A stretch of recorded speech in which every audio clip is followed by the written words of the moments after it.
Family comes first. That's the lie they sell you to keep you compliant. In my house, loyalty was just a highly effective extortion tactic. I cut the financial cord at 9 a.m. on a Tuesday. By noon, my sister and her fiancé were pounding on my door, screaming about their stolen future. Tuesday mornings in my apartment usually smelled like old coffee grounds, and the faint metallic tang of the radiator kicking in against the October chill.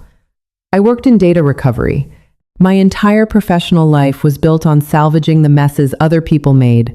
Corrupted hard drives, shattered databases, digital negligence. It was tedious, unglamorous, and it paid exceptionally well. I sat at my kitchen island, the faux granite cold against my forearms, staring at my laptop screen.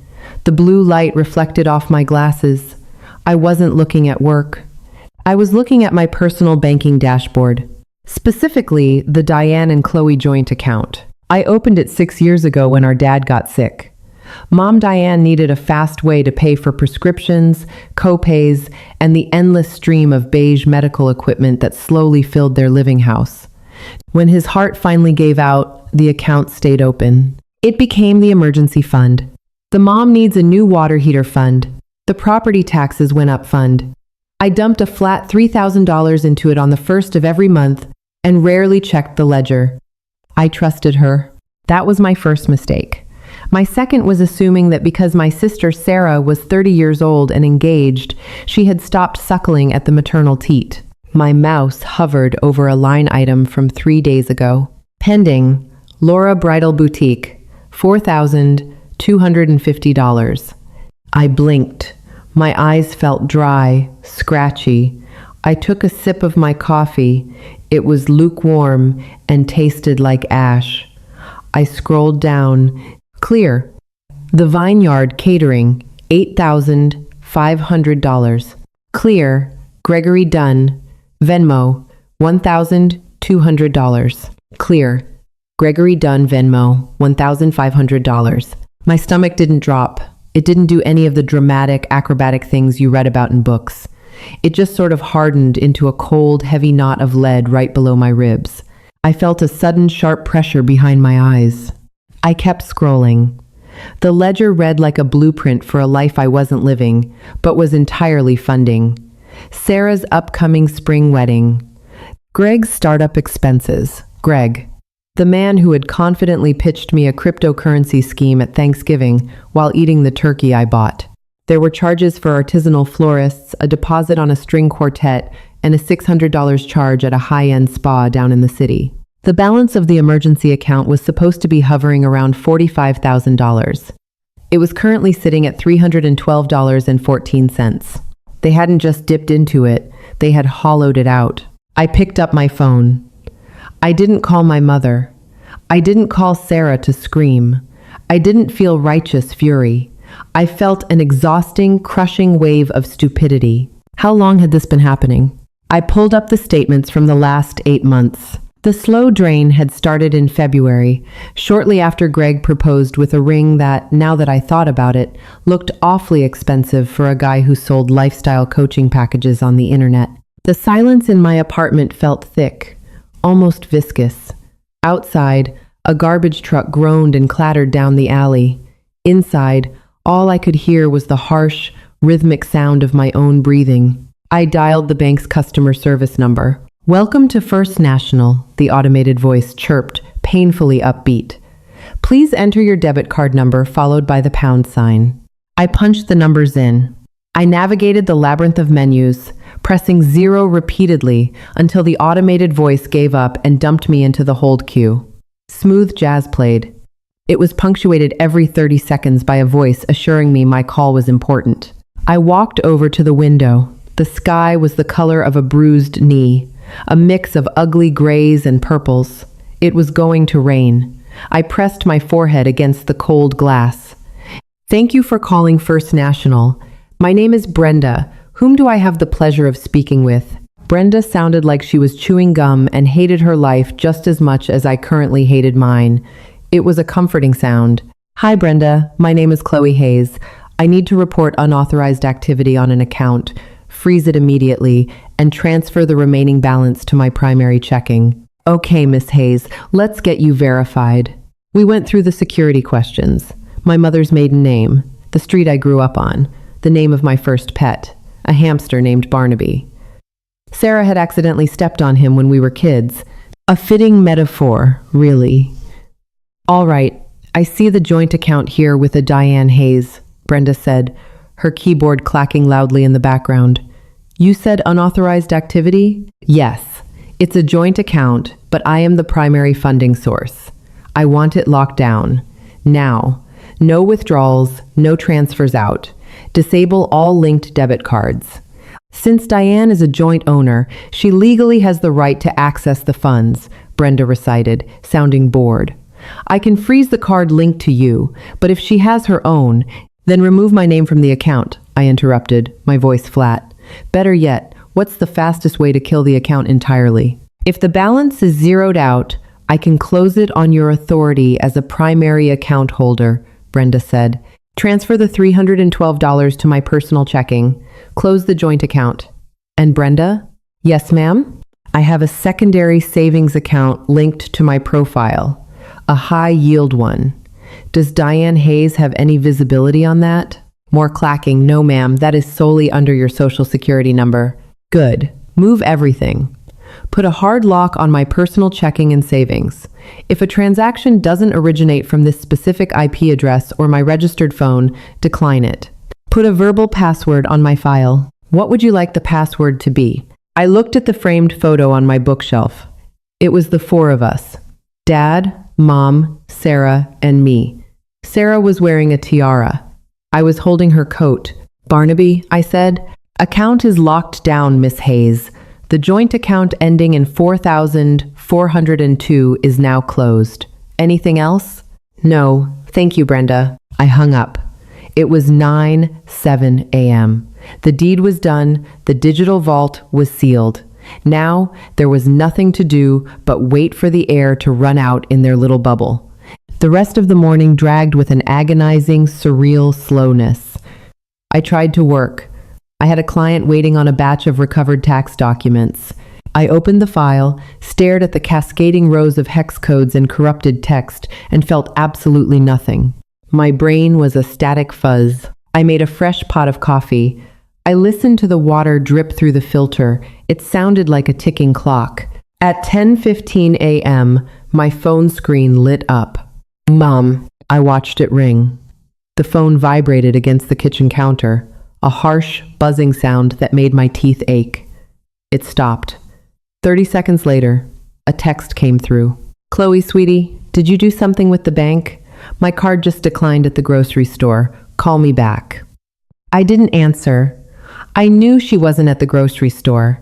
The grocery store didn't charge $4,250 on a Tuesday morning. She was probably trying to pay the deposit for the wedding photographer, or maybe the cake. 10 minutes later, another text. Chloe, this isn't funny. Call the bank. They're saying the account is closed. Did you get hacked?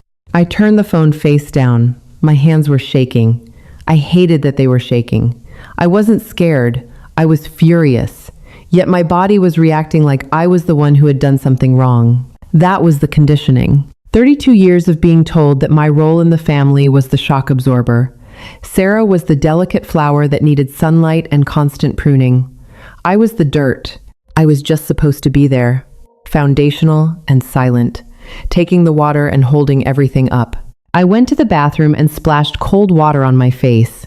The mirror showed a woman who looked tired, dark circles under hazel eyes, hair pulled back in a messy, severe bun. I looked like a spinster librarian who had just found out someone tore the last page out of a mystery novel. By 11:30 a.m., the texts changed tenor. It wasn't Mom anymore. It was Sarah. Chloe, what the hell did you do? Pick up your phone. Greg's card for the caterer just bounced. We are sitting in front of them looking like idiots. Fix this. Clue. I picked up the phone, unlocked it, and typed a single response to the group chat that included Mom, Sarah, and Greg. The emergency fund is for emergencies, not orchids, not catering, and certainly not Greg's lifestyle coaching overhead. The account is closed. Do not contact me about money again. I hit send. Then, I turned on Do Not Disturb. I walked into my living room and sat heavily on the cheap IKEA sofa I had bought 5 years ago. I ran my fingers over the rough gray fabric. I could have bought a better sofa. I made enough money, but I had been funneling $3,000 a month into an account so my mother wouldn't have to worry about replacing the roof. I closed my eyes and let the reality of it wash over me. Over $40,000 gone, evaporated into tulle, fondant, and whatever ridiculous scam Greg was running this month. They didn't see it as stealing. That was the most sickening part. I knew exactly how the conversations between Mom and Sarah went. Oh, Chloe won't mind. Chloe has plenty. Chloe doesn't have a life anyway. What does she need the money for? We'll pay her back after the wedding. A lie. They would never pay me back. Greg would launch his app or his website or whatever garbage he was peddling. It would fail, and they would come crying to Mom, who would come crying to me. At 12:15 p.m., the heavy, dead silence of my apartment was shattered. It wasn't the doorbell. It was a fist pounding against the wood of my front door. Hard, fast. It sounded like someone trying to break it down. "Chloe, open the damn door." It was Greg. His voice was muffled through the heavy fire door, but the entitlement ringing in it was crystal clear. I stood up. My knees felt weak, like water. I took a deep breath, filling my lungs until my chest tightened painfully. I let it out slow. I walked down the short hallway to the front door. I didn't look through the peephole. I reached out, my fingers wrapping around the cool metal of the deadbolt. I turned it. It unlatched with a heavy thunk. I turned the handle and pulled the door open. They stood in the hallway like two actors who had missed their cues in a very bad play. Sarah was vibrating with a mix of rage and embarrassment. Her blonde hair, usually perfectly blown out, was slightly frizzy from the humidity outside. Her neck was mottled with ugly red splotches, a dead giveaway that she was panicking. She smelled of Santal 33, an expensive, leathery perfume that assaulted my nose the second I opened the door. Next to her was Greg. Greg was wearing a navy blazer over a crisp white t-shirt, paired with jeans that cost more than my monthly car payment. His jaw was clenched so tight I thought I could hear his teeth grinding. He had his hands planted on his hips, trying to physically take up as much space in the narrow hallway as possible. An intimidation tactic. It was pathetic. "Are you insane?" Sarah hissed, stepping forward. She didn't wait for an invitation. She pushed past me into the apartment, her heels clicking aggressively against the linoleum. Greg followed, shutting the door behind him with a heavy slam that rattled the framed poster on the wall. "Do you have any idea how humiliating that was?" Sarah spun around, her eyes wide, tears welling up. They weren't sad tears. They were the angry, frustrated tears of a toddler who had been told she couldn't have a toy. We were sitting with the event coordinator at the country club. Greg went to run the deposit, and it declined. "Declined, Chloe." The woman looked at us like we were trash. "You cut us off?" Greg demanded, his voice dropping an octave, trying to sound authoritative. "Without even a phone call? What kind of sociopath does that?" I stood near the door, leaning my shoulder against the wall. I crossed my arms over my chest, tucking my cold hands under my armpits. I looked at Sarah, then at Greg. "The country club," I repeated, my voice terrifyingly calm. It didn't sound like my voice. It sounded hollowed out. "You were putting down a deposit at the country club, using an account with Diane's name on it." "Mom said we could use it," Sarah yelled, throwing her hands up. The diamond on her left ring finger caught the dull light from the window. It flashed obnoxiously. "She said she was helping us with the wedding." "It was a loan, Chloe." "A loan," I said, "from an account funded entirely by me. An account meant to cover property taxes and Mom's insulin. Not your centerpieces, Sarah." "It's family money," Greg snapped. He took a step toward me. He was taller than me by a good 6 inches, and he was using it. You don't just pull the rug out from under your family. We have vendors to pay. I have servers to host for my beta launch. You just ruined months of planning because you threw a tantrum. I pushed off the wall. The fear, the shaking from earlier, it was completely gone. In its place was a white-hot, laser-focused clarity. I could smell the faint scent of stale cigarette smoke on Greg's jacket. He had been stress smoking. Good. Let's get a few things straight, I said, stepping into Greg's space, forcing him to look down at me. There is no family money. There is my money. The money I earn working 60 hours a week while you sit in coffee shops, writing business plans for companies that don't exist. Greg's face flushed a deep, ugly magenta. You don't know anything about my business. I know you charged $2,700 to my emergency fund in Venmo transfers over the last month. I cut him off, my voice rising just a fraction. I know Sarah charged $4,000 at a bridal boutique. I know you both drained $45,000 out of an account you didn't contribute a single red cent to. Sarah gasped, her hand flying to her chest. We were going to pay it back. As soon as Greg's app gets its seed funding. Greg's app is a joke, Sarah, I said, turning my gaze on her. I didn't yell. I didn't need to. The words landed like bricks. He's been chasing seed funding for 3 years. He's a parasite, and you enabled him by letting him feast on my bank account. Don't you talk to her like that, Greg barked, pointing a finger in my face. I looked at his finger. Then I looked him dead in the eye. Get your finger out of my face, Greg, before I break it. He hesitated. For a split second, I saw the cowardice behind the blazer and the bravado. His hand dropped. You're acting crazy, Chloe, Sarah whimpered, her voice cracking. The anger was fading into desperation. The realization was finally settling in. I wasn't backing down. I wasn't going to apologize and write them a check. Please.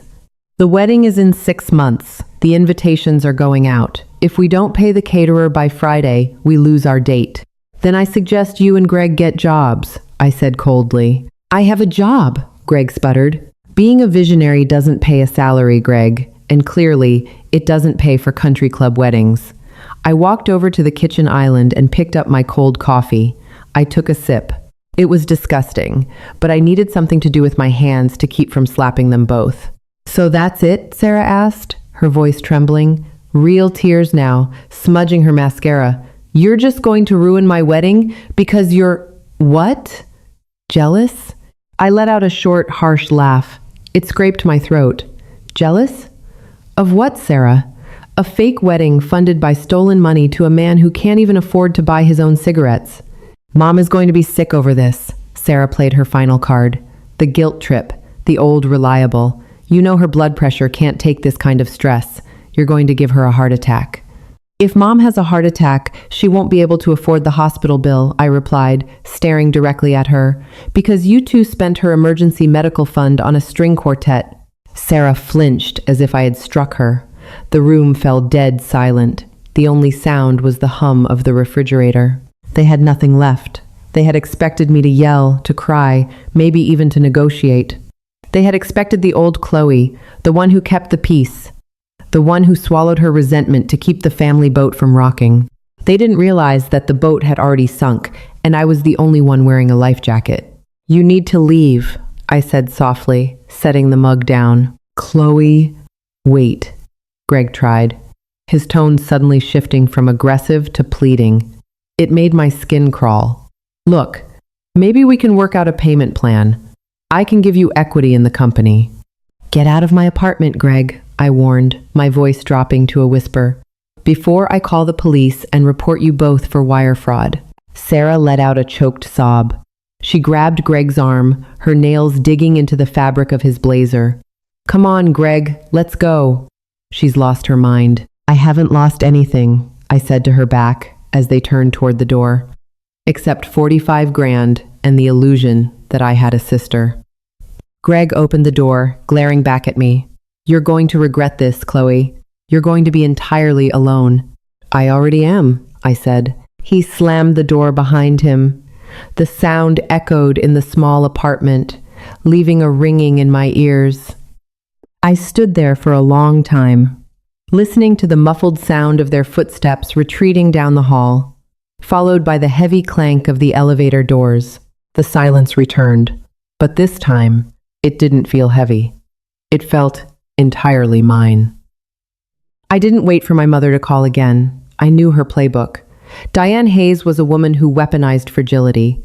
When the screaming didn't work, and Sarah was always the designated screamer, Mom would deploy the tears, the trembling hands, the sudden, vague chest pains that required everyone to drop everything and cater to her. At 2 p.m., I called a locksmith. He arrived an hour later, a burly guy smelling of motor oil and peppermint gum. I paid him $200 in cash to swap the deadbolt and the handle on my front door. I stood in the hallway watching him work, listening to the harsh, metallic grinding of the drill against the brass. Every burst of the drill felt like a physical severing of a tie. Mom had a key to the old lock. She used to come over to water my plants when I traveled for conferences. Now, she would find a piece of metal that wouldn't yield to her. It was a petty, paranoid move. But for the first time in my life, I was trusting my paranoia over my guilt. At 6:15 p.m., the sky outside my window had bruised into a deep, unforgiving twilight. The rain had finally started, a persistent, freezing drizzle that slicked the streets and blurred the streetlights. My intercom buzzed, a harsh electric bleat. I walked over to the panel mounted on the wall. I pressed the worn plastic button. Yes? Chloe, it's Mom. Her voice came through the cheap speaker, distorted and thin, but the manufactured tremor was unmistakable. It's freezing down here. Let me up. My finger hovered over the door release. Muscle memory screamed at me to press it. It's your mother. It's raining. You're being cruel. That was the conditioning kicking in, the deep-seated reflex to smooth things over, to absorb the discomfort so she wouldn't have to. I pressed the button. The buzzer sounded. I waited by the door. 3 minutes later, there was a soft, hesitant knock. Not the battering ram Greg had used. This was a gentle, probing tap. A victim's knock. I opened the new deadbolt with a heavy click and pulled the door open. Diane stood there, looking smaller than I remembered. She was wearing her beige wool coat, the one she complained wasn't warm enough but refused to replace because money was tight. Her silver hair was damp, plastered slightly to her forehead. She smelled like wet wool, drugstore, lavender lotion, and something distinctly stale like old dust in a sunbeam. "You changed the locks," she said softly. Her eyes flicked to the shiny new brass plate, then up to my face. They were watery, rimmed in red. "I did," I said. I didn't step back to let her in.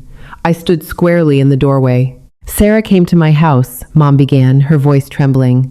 She wrapped her arms around herself, rubbing her elbows through the thick coat. She was hysterical, Chloe. I had to give her half a Xanax just to get her to stop hyperventilating. "Greg is talking about suing us." "Greg isn't going to sue anyone," I said, keeping my voice flat, devoid of the inflection she was fishing for. "He has no money for a lawyer, and he has no legal standing. He was stealing from a joint account." "He wasn't stealing!" Mom gasped, taking a half step forward. I didn't budge. "I told them they could use it. I told you I was helping with the wedding." "You don't have $45,000 to help with a wedding, Mom." I watched her face. I wanted to see if the number registered, if the sheer weight of it would crack her delusion. It didn't. She just blinked, pulling her coat tighter. "We're family, Chloe. You have that good job. You have that nice apartment. You don't have, well, you don't have the expenses Sarah has right now." A wedding is a once-in-a-lifetime thing. A bitter, acidic taste rose in the back of my throat. I swallowed it down. I don't have her expenses because I live within my means. I put that money away so you wouldn't freeze if your furnace broke. I put it away so you could buy your insulin without putting it on a credit card. "And I appreciate that, I really do," she said, her voice dropping into a placating purr, the tone she used when I was 10 and upset that Sarah had broken my toys. She didn't mean it, Chloe. Be the bigger person. But Sarah was in a bind. Greg's investors backed out at the last minute. They just needed a bridge loan. They spent $4,000 at a bridal boutique, Mom. They spent nearly $3,000 on Greg's personal Venmo account. That's not a bridge loan, that's a slush fund. "Why are you being so cold?" she asked, a fresh tear spilling over her lashes and cutting a clean line down her powdered cheek. "Your father would be heartbroken to see you acting like this, treating your own sister like a criminal." There it was, the ghost of my father, summoned to guilt-trip me into compliance. My dad, who worked 45 years at a paper mill, who drove a rusting Ford Taurus until the floorboards literally rotted out, just so we could have a modest college fund. Something inside me, some vital load-bearing tether, finally snapped. It wasn't a violent break. It was a quiet, exhausting release of tension. "Dad," I said, my voice dropping to a near whisper. "Dad would be disgusted. He died worried about how you were going to survive on his pension. And you took the safety net I built for you and handed it to a con artist so Sarah could have a pretty party." Mom flinched. Her mouth opened and closed, but no sound came out. "I printed out the statements, Mom." I stepped back, reaching over to the small console table by the door. I picked up the manila folder I had prepped an hour ago. I held it out to her. Every withdrawal, every transfer, over 8 months. "You can take this. You can read it, but the account is closed, and I am done." She stared at the folder like it was a live snake. She didn't reach for it. "I don't need to read it. I know what we spent." "Then you know you bled me dry." I let the folder drop. It hit the floor with a dull slap, the papers spilling out over the cheap linoleum. Black ink on white paper, the undeniable math of their entitlement. "I didn't think you would mind," she whispered, looking down at the papers, refusing to meet my eyes. "You never check that account. You never need it," I thought. "I thought you were just putting it there for us to use. For emergencies." "This was an emergency to Sarah," she flared, a sudden burst of defensive anger breaking through the fragility. "She's trying to build a life. You sit up here in this apartment, all alone, staring at computers all day. You don't understand what it takes to support a partner, to build a network." "You're right," I interrupted. The coldness was total now. I couldn't feel the tips of my fingers. "I don't understand, and I won't be paying for it anymore. I'll send you $500 a month directly to your personal checking account for your groceries and prescriptions. That is it. Do not ask me for another dime. If Sarah and Greg need money, they can get jobs." "You're cutting me off?" she asked, her voice hitching. "I'm establishing a boundary. I suggest you do the same with Sarah before they drain whatever Dad left you, too." I started to close the door. "Chloe, please," she reached out, pressing a soft, wrinkled hand against the heavy wood. "Don't do this. We're your family. If you do this, Sarah will never forgive you." I looked at my mother's hand. I noticed the faint purple veins mapping the back of it, the slight arthritis in her knuckles. I loved her. I really did. But love shouldn't feel like a hostage negotiation. "I'm not asking for her forgiveness," I said. "I'm asking to be left alone."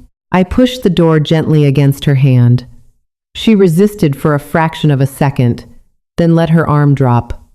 The heavy door clicked shut. I turned the new deadbolt. I stood in the hallway, listening. I heard the rustle of paper she was picking up the statements. Then, the slow, shuffling sound of her footsteps heading toward the elevator. I didn't cry.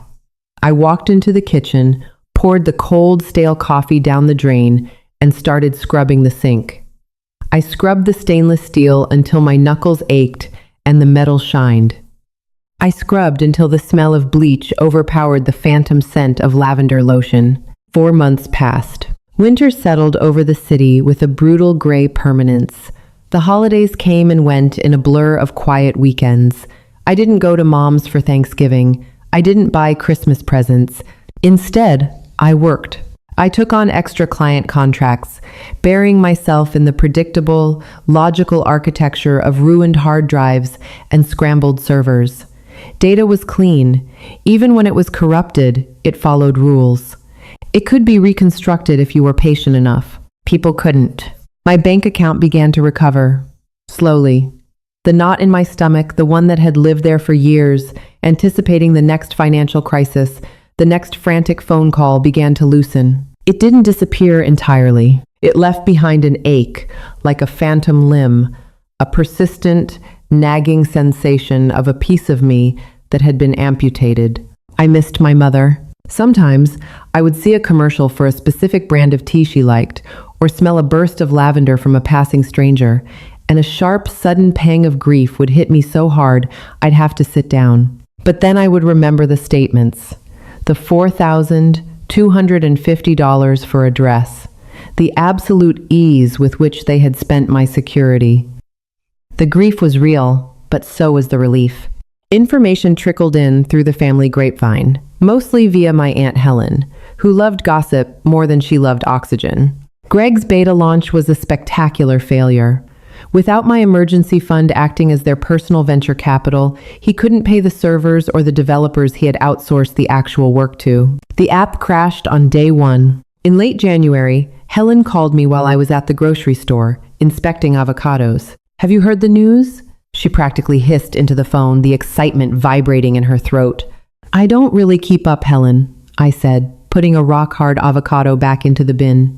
The fluorescent lights overhead buzzed, casting a sickly yellow pallor over the produce section. "The wedding is off," Helen declared. "Cancelled. Sarah is a mess."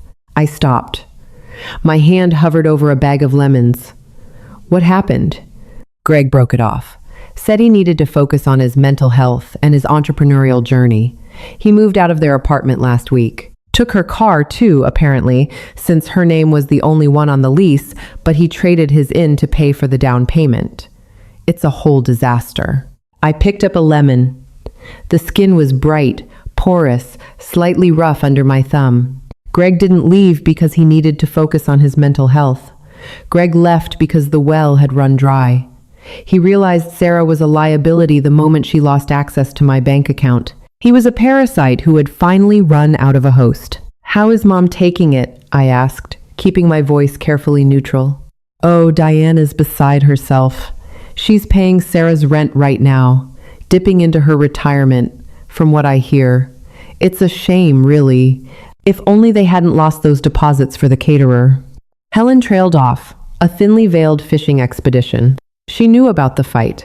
Everyone knew something had happened, though Mom had probably spun it to make me look like a stingy villain. "It's a shame," I agreed smoothly. "I have to go, Helen. I'm at the register." I hung up. I bought my lemons, my avocados, and a bottle of surprisingly expensive wine. I walked home in the biting cold. The wind whipped down the concrete canyons of the city, biting at my exposed cheeks and tearing through my scarf. It was freezing, but the air felt impossibly crisp in my lungs. Clean. When I got to my apartment, the silence greeted me. It wasn't the heavy, viscous silence of that Tuesday morning 4 months ago. It was just quiet, the sound of a life lived by one person, undisturbed. I dropped my keys on the console table. I walked into the kitchen, poured myself a glass of the wine, and leaned against the counter. My phone buzzed in my pocket. I pulled it out. The screen illuminated the dark kitchen. One new voicemail, Sarah. I stared at the notification. She hadn't tried to contact me since the day she and Greg stormed into my apartment. I pressed play. I put the phone to my ear. There was static first, then the sound of wet, ragged breathing. She had been crying for a long time. Chloe? Her voice was tiny, stripped of all the bratty entitlement I had known my entire life. She sounded like she was 10 years old again, calling for me from the bottom of the stairs because she was afraid of the dark. "Chloe, it's me. Greg. Greg left. He's gone. He took everything. I don't know how to pay my rent. Mom is out of money. I don't know what to do." A jagged sob tore through the audio. "I'm so sorry. I was stupid. I'm so sorry. Please call me back. Please, Chloe. I need my sister." The message ended. The automated voice prompted me to save or delete. I stood in my quiet kitchen. The wine tasted like dark cherries and oak. It was rich, complex, and grounded. I closed my eyes. I pictured her sitting in her apartment, mascara running down her face, finally realizing the cost of her actions. I felt a surge of pity. I felt the familiar tug of the invisible string that had tethered me to her bad decisions for 3 decades. I need my sister. But she didn't need a sister. She needed a savior. She needed an ATM. If I called her back, I would pay her rent. Then I would pay her electric bill. Then I would pay off the credit card debt Greg had undoubtedly left her with. The cycle would reset. The parasite would just change its name from Greg to Sarah. I looked at the kitchen island, where 4 months ago I had sat staring at the disappearing numbers on a screen. I remembered the cold, heavy knot of lead in my stomach, the feeling of being entirely hollowed out. I pressed delete. The phone beeped, erasing the file. I took another sip of wine. I walked over to the living room window and looked out at the city below. The streetlights flickered in the wet pavement, bleeding reds and golds into the gray slush. It wasn't a fairy tale ending. I hadn't defeated a dragon or won a grand prize. I had just survived a very long, very slow bleed. I was alone. But as I watched the traffic move silently below, I took a deep breath, and for the first time in a very long time, I realized I wasn't carrying anyone else's weight. If Chloe's story resonated with you, you aren't alone. Financial abuse in families is rarely talked about, but setting boundaries is the only way to survive it. Have you ever had to cut off a toxic family member? Tell me your story in the comments below. Don't forget to hit the like button, share this video with someone who needs to hear it, and subscribe for more raw, deeply human storytelling.